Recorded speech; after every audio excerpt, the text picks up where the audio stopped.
कार्यक्रम के पुण्यार्चक हैं आचार्य श्री वसुनंदी वर्षा योग समिति फरीदाबाद 2025।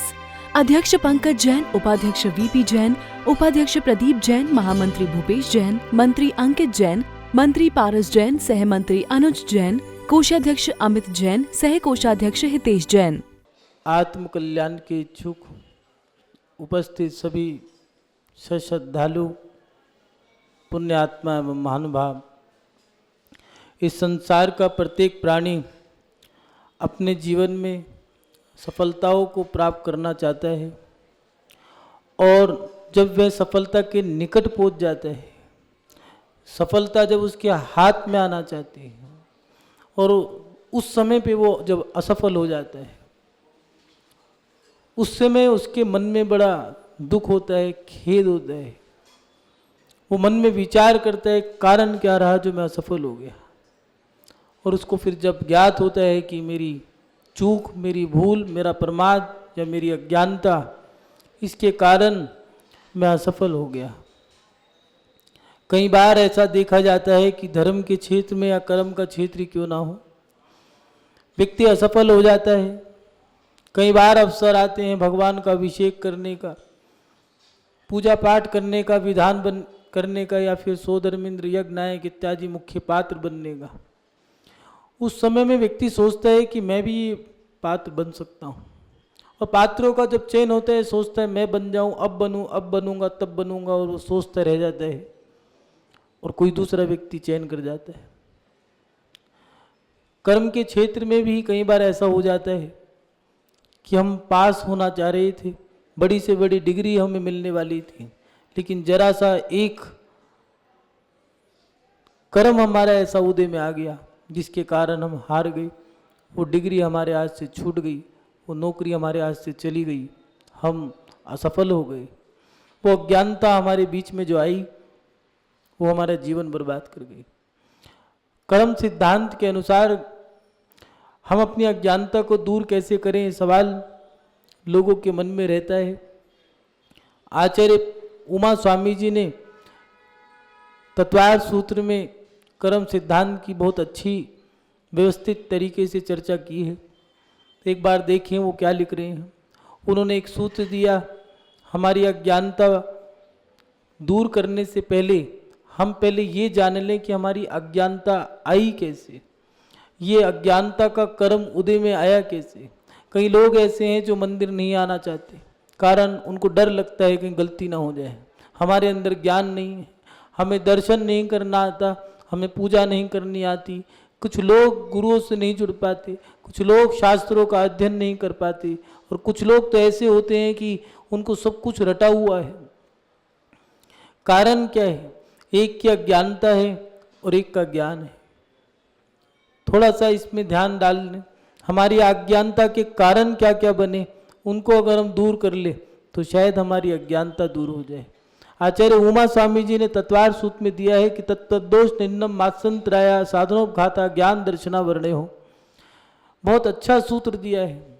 तत्प्रदोष, ये जो सूत्र दिया है इसमें उन्होंने बताया कि प्रदोष किसी की ज्ञान की महिमा को सुनने के बाद, अगर कोई व्यक्ति ज्ञानी है, उसको ज्ञान अच्छा है, शास्त्रों का ज्ञान है, उसको कंठस्थ याद है, बहुत सारी चीज आती है, और तुम्हें कुछ नहीं आता, उसकी प्रशंसा हो रही है और तुम्हारी नहीं हो रही, उस समय तुम्हें कैसा लगेगा? उसकी प्रशंसा सुनने के बाद भी मुख से कुछ ना कहना, ये हमारी अज्ञानता का कारण बन गया। इससे हमारा ज्ञान कर्म का बंद हो गया, क्योंकि वो व्यक्ति उसके लायक था। आज समस्या क्या है? हर व्यक्ति चाहता है कि मंच और माला माइक मुझे मिल जाए, हर व्यक्ति चाहता है कि मेरा भी सम्मान हो, हर व्यक्ति चाहता है कि मुझे भी पूछा जाए। कोई व्यक्ति सोचता है कि पैसे से नापा जाए या पैसे से आका जाए, तो पैसा तो मैं भी खर्च कर रहा हूँ। लेकिन याद रखना, सम्मान मात्र धन से ही नहीं मिलता, गुणों की आवश्यकता भी होनी चाहिए। अगर किसी व्यक्ति का सम्मान हुआ है तो उसके ज्ञान के कारण हुआ है, और अगर ज्ञान के कारण हुआ है तो वो प्रशंसनीय है। अगर कोई बच्चा 10वीं क्लास का है और वो पूरे शहर में या गांव में या नगर में फर्स्ट आता है तो वो प्रशंसनीय है। लेकिन हमारा बच्चा अगर पास हुआ है और वो पड़ोसी का बच्चा है जो पूरे शहर में पास हुआ है, फर्स्ट आया है, अब विचार करना तुम प्रशंसा करोगे या नहीं करोगे। ये बड़ा मन में विकल्प है इस बात का। और वो जो आपने किया है, अंतरंग में ईर्ष्या भाव पैदा हो गई है कि पड़ोसी का बच्चा फर्स्ट आया, अपने बच्चे को डांट भी रहे हैं। बच्चा पास हो गया है 85 से 90 और 90 लेके आता था, 95 नंबर लेके आया, परसेंट लेके आया, लेकिन फिर भी उसको डांट रहे, अच्छे से नहीं पढ़ सकता। देख पड़ोसी का बच्चा फर्स्ट आया और तू देख कभी फर्स्ट आ जाता। उसका गुस्सा उस पर निकाला गया, वो गुस्सा नहीं था, वो उसकी ईर्ष्या भाव थी। ये हमारा कर्म ज्ञानावरणी कर्म हमारा कैसे बना।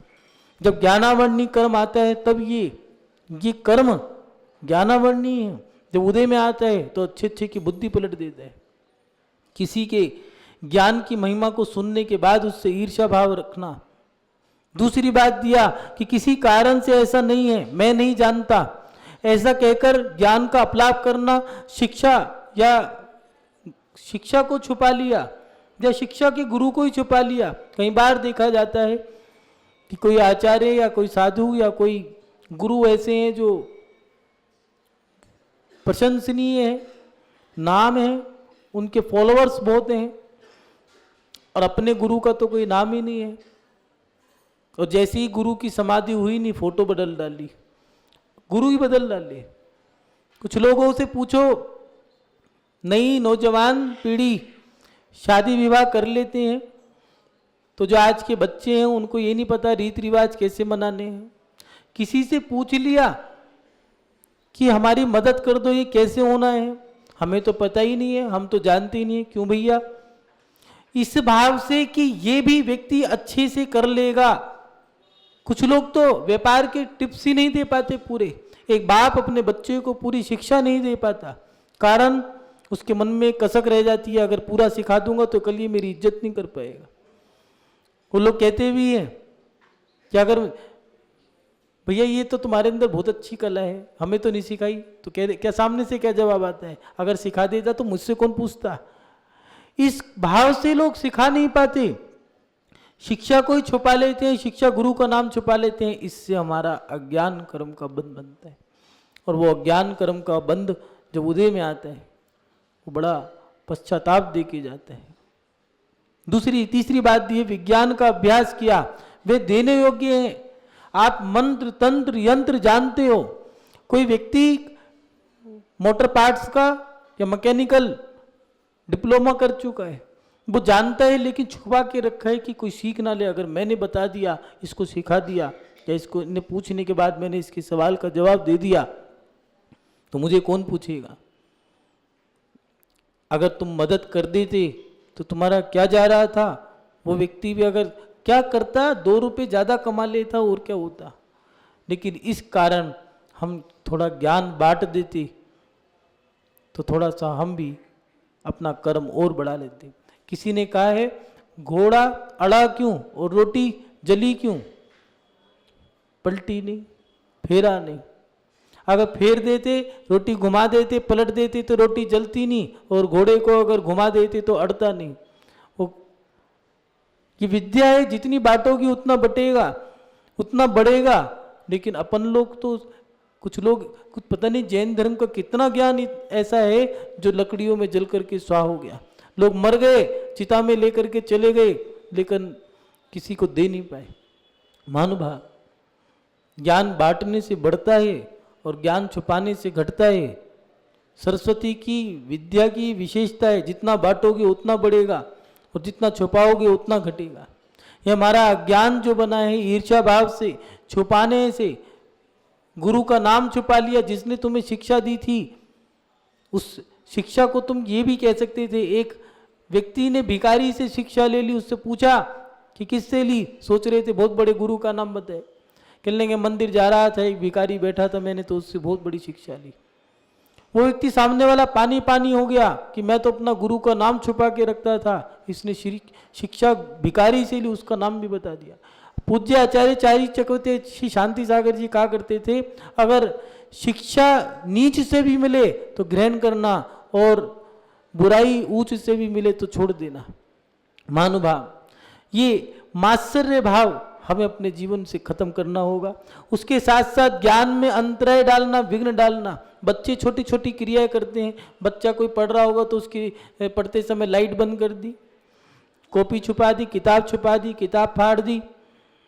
ऐसे बड़े लोग भी करते हैं। मंदिर में शास्त्र रखा है, पढ़ने के लिए घर ले गए, कितने लोग उसमें वो छेपक लगे थे, वो पन्ने कागज लगे थे, जितने लोगों के कागज लगे थे उन लोगों के शास्त्र पढ़ने में आपने विघ्न डाल दिया। ये हमारा ज्ञानावर्णी कर्म उदय में आ गया, अब बंद गया। उदय कैसे आया? पढ़ने बैठे थे, सीए कर रहे थे, सीए करते करते अचानक एक झटका आया, फिर जाग गए, फिर लिखना शुरू कर दिया, रिजल्ट आया फेल, कट ऑफ हो गई। कारण विघ्न डाला था, विघ्न आ गया। निमित्त कुछ भी बन सकता है, जैसा कर्म करोगे वैसा कर्म उदय में आएगा। तुमने किसी को नहीं बताया, अब तीज त्योहार पे बेटे की शादी होनी है, गांव की बूढ़ी महिला बूढ़ी अम्मा से कह रहे हो कि अम्मा मैं तुम्हें अपनी माँ मानती हूँ, तुम मेरी दिवाली त्योहारों पे तुम ही मेरे काम आओगी। और वो जब बच्चे की शादी का समय आया तो बेटे की शादी पे मुंह ताक रहे हैं, काश हमें कोई बता दे। और लोगों से पूछ रहे हैं तो वो लोग बता नहीं रहे, छुपा रहे हैं। तुमने छुपाया, उन्होंने छुपा लिया, तुमने बता देते तो कई बार ऐसा भी होता है, कोई काम करने जाओ तो 10 जने सलाहकार मिल जाते हैं, और कई बार 1000 बार पूछते हैं तब भी नहीं बताते। और कई बार तो ऐसा होता है पूछने के भी पैसे देने पड़ते हैं। ये जितने भी सीए मिलेंगे, बैठा तो नहीं कोई, बदल देते हैं। जितने भी डॉक्टर मिलेंगे, बैठा है, जितने वकील मिलेंगे, कोई बात नहीं, ये बात हटा दो, जितने भी पढ़े लिखे लोग मिलेंगे, सारे पढ़े लिखे, उनसे सलाह मांगना नहीं देंगे, पैसे लेते हैं। तुमने नहीं बताई, अब तुम्हें पूछना पड़ेगा तो उसको भी पैसे देने पड़ेंगे। महानुभाव, जैसा किया वैसा मिला, ये कर्म सिद्धांत सटीक कहता है। आचार्य भगवान ने कहा है संसार कुआं है, जैसी आवाज लगाओगे वैसी लौट के आएगी। तुमने क्या किया, जैसा कर्म किया वैसे ही लौट के आएगा। तुम लोगों से ईर्ष्या भाव रखते रहे, मात्सर्य भाव रखते रहे, अंतराय डालते रहे तो ज्ञानाकरण बंद गया। और वो उदय में कैसे आया? कुछ महिलाएं ऐसी हैं, कहती है महाराज जी, एक महाराज थे, उनसे पूछा मुनि महाराज ने भक्तों से, सुनो प्रवचन कैसा लगा? बहुत बढ़िया लगा। कैसा लगा? बहुत अच्छा लगा। तो उन्होंने पूछ लिया कुछ समझ में आया? सब समझ में आया। बताओ क्या? कह लेंगे महाराज जी सब समझ में तो आया लेकिन सब ऊपर से निकल गया। ये विशेषता है, ज्ञानावर्णी कर्म के उदय में याद नहीं होता। जितना याद है सब भूल जाते हैं, बिसर जाते हैं। शिवभूति मुनि महाराज का क्या हुआ? 12 साल तक नमोकार मंत्र याद नहीं हुआ। सोचो, आज 2 साल 4 साल के बच्चे को भी नमोकार मंत्र आता है, उनको 12 साल तक भी नमोकार मंत्र याद नहीं कर पाए। एक कर्म जब उदय में आता है ऐसी मार मारता है, यादाश्त चली जाती है, मेमोरी वीक हो जाती है, भूल जाता है, अपना नाम भूल जाता है। और जब कर्म उदय में आता है अच्छा, तो ये हालत है कि एक बार पढ़ा और याद हो गया। अकलंग स्वामी और निकलंग स्वामी एक पार्टी 2 पार्टी थे, एक किताब एक बार में याद कर लिया करता था। दूसरा भाई जो था एक किताब को 2 बार में याद करता था। ये क्या हुआ? ये ज्ञानावर्णी कर्म का बंद और ये उदय और ये कर्म का उपशम और ये 6 उपशम, इनसे हमें वो जो फल मिल रहा है हम उसको भोग रहे हैं। महानुभाव, अज्ञानता को बांधने का एक और बताया आचार्य महाराज ने, आसाधन। दूसरा कोई ज्ञान का प्रकाश कर रहा हो तब शरीर या वचन से उसका निषेध करना, यही तो आज समझ से चल रही है। अगर कोई व्यक्ति अच्छा काम करने जा रहा है तो उसके दुश्मन ज्यादा है। बुराई, जो बुरा व्यक्ति है उसके दुश्मन कम है। शराबी या जुआरी या सटोरी या नशेड़ी, इन व्यक्तियों को कोई नहीं पूछता। और जो मंदिर में अध्यक्ष है उसकी तो गर्दन पे रखी है तलवार टंगी है। महिला से चावल फेंक दिया, अध्यक्ष चावल उठा। मंदिर में पानी की टोटी खराब हो गई है, अध्यक्ष निकम्मा नालायक। मोटर खराब हो गई, अध्यक्ष सत्यानाशी, अभिषेक रुक गया, ठीक करा देता। लाडू चढ़ने के दिन लाडू में समय बढ़ गया, अध्यक्ष काम मर गया। चढ़ना था 7:30, बना दिए 8:30। दूसरा व्यक्ति ज्ञान के दूसरे को काम करते हुए, अच्छे काम करते हुए जेलसी भाव, ईर्ष्या भाव रखना, उसका निषेध करना। मंदिर में भीड़ नहीं है, लेकिन रात को 8 से 9, 9 से 10 दुकान में या घर में बैठ के कुछ महिलाएं, कुछ पुरुष इकट्ठे हो गए हैं, चाय की चुस्कियां ले रहे हैं, पकोड़े आ रहे हैं, मुंह चला रहे हैं, गला जला रहे हैं, और चर्चा क्या हुई, कैसे भी करके इसे हटाओ, हमारा तो पत्ते ही साफ हो गया, हमें तो कोई पूछता ही नहीं, सब काम बढ़िया बढ़िया हो रहा है, इसे हटाओ, इसका पत्ता काटो। अरे भैया, ये भी तो कह सकते थे कि देखो मेरी बेटी कितनी अच्छी है, देखो कितना अच्छा काम कर रही है, मेरा बेटा कितना अच्छा है, देखो समाज में युवा कितने अच्छे हैं, कितना अच्छा काम कर रहे हैं। लेकिन ये हम कर नहीं सकते, और ये जो नहीं करते उसका रिजल्ट हमारे सामने है। हमारा अज्ञान जो कर्म बन गया है, वो कर्म जब उदय में आता है वो हमें ऐसे पछाड़ के जाता है। महानुभाव, आचार्य भगवान लिख रहे हैं कि दूसरा कोई ज्ञान प्रकाश कर रहा है, तब शरीर या वचन से उसका निषेध करना, बोल करके लड़ रहे हैं। कई बार ऐसा होता है, लड़ाई देखना, बनिया की लड़ाई भी बड़ी तरीके से होती है, खूब चिल्ला चिल्ला के बोलेंगे, 4 आदमी इधर के, 4 मकान इधर के, 4 मकान उधर के, खूब परेशान हो जाएंगे। ना तो किसी का सर फूटेगा, ना ही खून निकलेगा, ना ही एक आंख से आंसू निकलेगा, बोल बोल करके, बोल बोल के पूरा मोहल्ला परेशान कर देंगे। ये आचार्य महाराज यही लिख रहे हैं कि निषेध करना, इशारे से या शब्दों से, बोल शब्दों से ही रहे हैं, करेंगे कुछ नहीं। जाकर के शादी में एक साथ खा लेंगे, मंदिर में वही 13पन 20पन, कान्ही स्वामी मुमुक्षु, ये फलाना ढिमका, दुनिया भर का।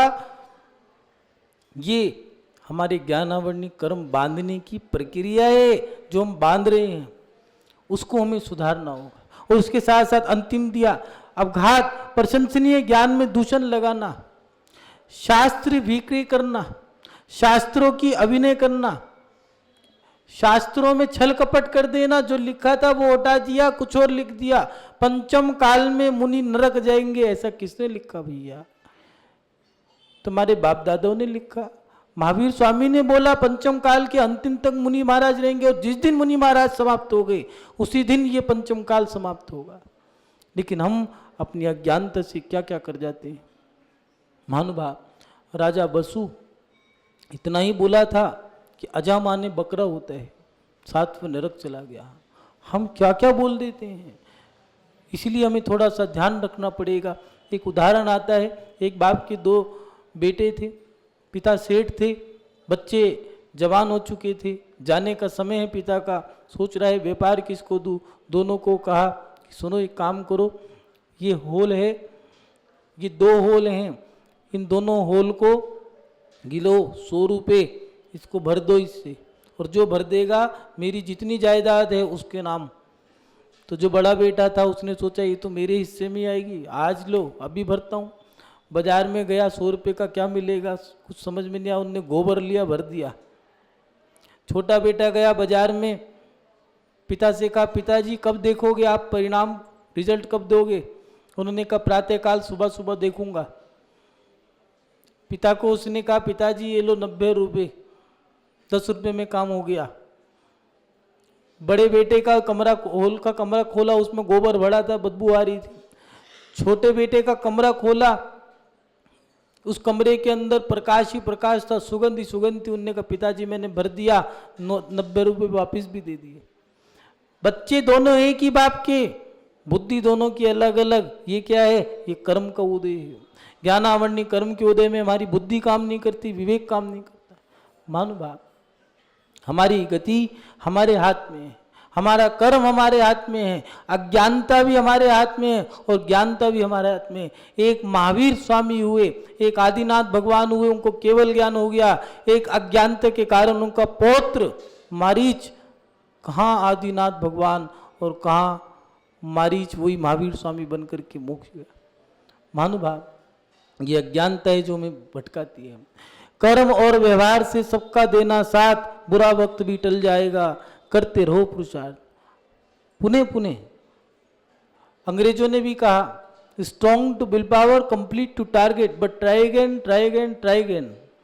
Again again again try again, करते रहो करते रहो करते रहो, बार बार अभ्यास करो, एक दिन आप सफलता को प्राप्त कर लोगे। लेकिन याद रखना, अपने पीछे की आपकी पीठ भारी होनी चाहिए। बुजुर्ग लोग कहा करते थे जिसकी पीठ भारी है वो अपने लक्ष्य को प्राप्त कर लेता है। माने आत्मशक्ति मजबूत होनी चाहिए, विल पावर आपकी स्ट्रांग होनी चाहिए, आप अपने लक्ष्य को प्राप्त कर लोगे। अपने जीवन में अपनी अज्ञानता को दूर करने का प्रयास करें। आज के समय में कई लोग ऐसे हैं जो अज्ञानता के कर्म बांध लेते हैं। कुछ ऐसी क्रियाएं हैं जो आप मत करना, कभी भी भगवान की निंदा मत करना। जीवन में संकल्प ले लेना कि ये भगवान, हम आपकी पूजा भक्ति करते हैं, अर्चना करते हैं, हम आपको समर्पण करते हैं, आपकी वंदना करते हैं, कोई बात नहीं। भगवान के मंदिर आ रहे हो, अच्छी बात है, पूजा भक्ति करते हो, अच्छी बात है, कम आते हो कोई बात नहीं, नहीं आते कोई बात नहीं, लेकिन कोई भगवान की निंदा मत करना। दूसरी बात, गुरुओं की सेवा करनी चाहिए। आचार्य कुंदकुंद स्वामी ने भी लिखा, गुरु की सेवा करके जो कर्म नष्ट करने हैं, कामदेव मुनि महाराज की वैयावत्ती करने से कामदेव बनते। नियम है, नियम से कोई ना कोई भव में उन्हें 10 भव के अंदर कोई ना कोई भक्ति करी होगी, गुरुओं की सेवा करी होगी, जिससे उसका कर्म बंधा होगा। वासुदेव, इतिहास उठा के देखना, पूर्व में लक्कड़ आ रहा था, मुनि बना, मुनि बनने के बाद साधुओं की वैयावत्ती करी, देवों ने परीक्षा ली, नाक रगड़ी, घुटने टेक दिए और कहने लगे आज के समय में आपसे बड़ा वैयावत्ती करने वाला कोई नहीं है। और समाधि मरण करने के बाद वही लक्कड़ारा वासुदेव बना और कामदेव बना। महानुभाव, गुरुओं की सेवा करो, वैयावत्ती करो, अच्छी बात है, बहुत अच्छी बात है। कभी कभार आते हो, अच्छी बात है, ठीक है, नहीं आ पा रहे, और कभी नहीं आते कोई बात नहीं, लेकिन याद रखना कभी उनकी निंदा मत करना। अपने जीवन में व्रत उपवास नहीं करते कोई बात नहीं, त्याग नहीं करते कोई बात नहीं, ज्यादा धर्म नहीं करते कोई बात नहीं, लेकिन 3 काम कभी मत करना, देव, शास्त्र, गुरु, इनकी निंदा कभी मत करना। जो कर्म बनते हैं बड़े बुरे बनते हैं। यह अज्ञानता हमारी जब फल दे के जाती है, ये जो मंद बुद्धि बालक है, ये ज्ञानावर्णी कर्म का उदय है उनका, तब जाकर के कर्म बंधा है। ये जो यादाश्त चली जाना, नींद ज्यादा आना, भूल जाना, भुलक्कड़ हो जाना, भूलने की बीमारी लग जाना, इसका साइंस के पास कोई इलाज नहीं है।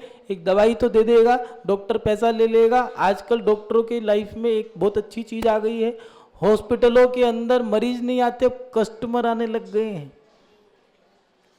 नींद की कोई दवाई नहीं है, नींद नहीं आ सकती, कारण तुम्हारा दर्शनावर्णी कर्म का बंध बन चुका है। और ज्ञानावर्णी कर्म के में भुलक्कड़ भूल जाने की कोई दवाई नहीं है। याद कोई दवाई खा करके अगर याद आ जाता तो डब्बियां भर भर के खा जाते लोग।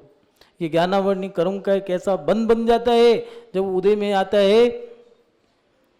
ज्ञानावर्णी कर्म को ही आचार्य कुंदकुंद स्वामी ने मिथ्यात्व कहा है, और ये मिथ्यात्व कर्म का उदय ऐसा आता है कि अचानक अच्छे कुल में जन्मी बेटी, अच्छे धर्म में जन्मी बेटी एक अचानक ही एक लड़के के साथ भाग गई, कुल बदल दिया, धर्म बदल दिया।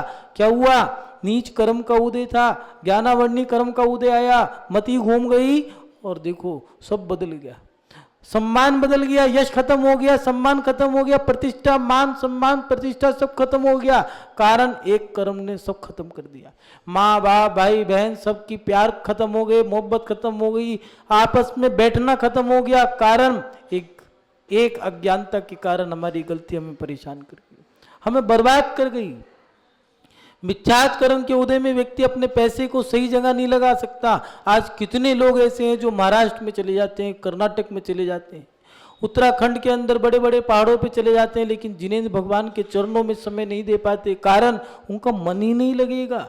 मिथ्यात्व कर्म के उदय में ज्ञानावर्णी कर्म जब उदय में आता है तो मिथ्यात्व कर्म साथ लेके आता है, और फिर सच्चे वीतरागी भगवान अच्छे होने लगते, गुरुओं के अंदर दोष दिखने लगता है, शास्त्र खोटे लगने लगते हैं, और खोटे देव शास्त्र गुरु अच्छे लगने लगते हैं, वो परंपराएं में अच्छी लगने लगती हैं, वो लोग अच्छे लगने लगते हैं। कारण ये कर्म है। इसलिए आचार्य भगवंतु ने दिया है, जीवर पुद्गल नाचे जामे कर्म उपाधि है। इस शरीर के अंदर एक आत्मा है, आत्मा जीव है, शरीर पुद्गल है, और आत्मा और इस पुद्गल को नचाने वाला मात्र एक कर्म है जो कठपुतली की तरह नचा रहा है। तुम्हारा कर्म उदय में आएगा तो तुम भगवान के दर्शन अपने आप करने आ जाओगे। और कभी कभार ऐसा होता है कि निकले थे यात्रा करने के लिए, गाड़ी में पंचर हो गया, चलो भैया वहीं से लौट गए। कर्म का उदय जब आएगा, तुम्हें बिना कर्म मंद है, दबे हुए हैं, उपशम हुआ है, तुम्हें एक बार पढ़ रहे थे सब याद है। पहले के लोगों के कर्म कैसे हुआ करते थे, 100 नंबर मोबाइल के याद हो जाया करते थे। आज के लोग ऐसे हैं कि 2 नंबर मोबाइल का याद नहीं होता। पत्नी से पूछो पत्नी का पति का नंबर क्या है, कहती है 1008 9 2 11 420। अरे मोबाइल नंबर नहीं है, धोखाधड़ी है। ये पहले के लोगों को मकान के नंबर याद थे, 7-7 पीढ़ी के नाम याद थे, दादा का, परदादा का, सरदादा का, फड़दादा का, गरदादा का, बेटे का, पोते का, पड़पोते का, सड़पोते का, दुनिया भर के बच्चों के नाम, दादा के नाम, पोते के नाम सब याद थे। आज रामलाल को अपने बच्चे का नाम याद नहीं है। वो पूछता है सुनो ठहरो, पूछ के बताता हूँ। अरे तेरे हैं पड़ोसी के, उठा ले यार, कहीं ऐसा तो नहीं शादी में साथ में आए हों। सोचना पड़ेगा, विचार करना पड़ेगा। हमारा कर्म जब उदय में आएगा, वो कर्म हमारा ज्ञानावरणी कर्म ऐसा उदय में आता है कि हमारा दिमाग खराब कर देता है, मति घुमा देता है। हम बोल नहीं पाते, कभी कभार जबान आवाज चली जाती है। कई लोगों की गले का कैंसर हो गया, वेदनीय कर्म एक साथ आ गया उदय में कि ज्ञानावरणी कर्म भी उदय में आया है, और वेदनीय भी गले के अंदर आवाज चली गई। और कारण क्या था कि ज्ञानावरणी कर्म की व्यवस्था बननी थी, आवाज चली गई, उदय में आया ज्ञानावरणी कर्म। ये कर्म सटीक है, सैद्धांतिक है, व्यवस्थित है। आचार्य महाराज ने पूरा व्यवस्थित कर्म सिद्धांत दिए। महानुभाव, हमारी अज्ञानता अगर हमें दूर करनी है तो हमें ये कार्य बंद करने होंगे, ईर्ष्या भाव कम करना होगा। उसके साथ साथ किसी कारण से जो हमने मैं नहीं जानता ऐसा हमने कर दिया, आलाप करा, भाई क्या कहते, ठीक है हम जानते हैं, बताना बता देंगे, बता दो, क्या जाता तुम्हारा। दूसरी बात जो आपको ये बताए हैं उपाय कर्म बंधने के, इससे विपरीत जो काम करते हो, ज्ञानी की प्रशंसा करो, ज्ञानी और ज्ञान की सामग्रियों की प्रशंसा करो, विनय करो। पहले जिनवानी आया करती थी तो कहा करते थे सावधान, जिनवानी माता आ रही है, सब लोग खड़े हो जाया करते थे, सर झुका लिया करते थे, हाथ जोड़ लिया करते थे। आज मंदिर में आकर के व्यक्ति कैसा बदल गया है, जमाना बदला है। लोग कहते हैं जमाना बदल गया, हम कहते हैं लोगों की विचारधाराएं बदल गई। अरे सांसारिक क्रियाएं बदल रही हैं कोई बात नहीं, लेकिन धर्म तो जो का तो ही है। पहले के लोग मंदिर में आते थे, गवासन से बैठते थे, साष्टांग अष्टांग नमस्कार करते थे। आज घर के अंदर बैठने के लिए सोफा हो या ना हो, मंदिर में स्टूल भी चाहिए, मुड्डा चाहिए, कुर्सी चाहिए, सोफा चाहिए। अपने बाप का बस चले तो भगवान के शिखर पे जाके बैठ जाए। इस कार्यक्रम के पुण्यार्चक थे आचार्य श्री वसुनंदी वर्षा योग समिति फरीदाबाद 2025, अध्यक्ष पंकज जैन, उपाध्यक्ष वीपी जैन, उपाध्यक्ष प्रदीप जैन, महामंत्री भूपेश जैन, मंत्री अंकित जैन, मंत्री पारस जैन, सह मंत्री अनुज जैन, कोषाध्यक्ष अमित जैन, सह कोषाध्यक्ष हितेश जैन।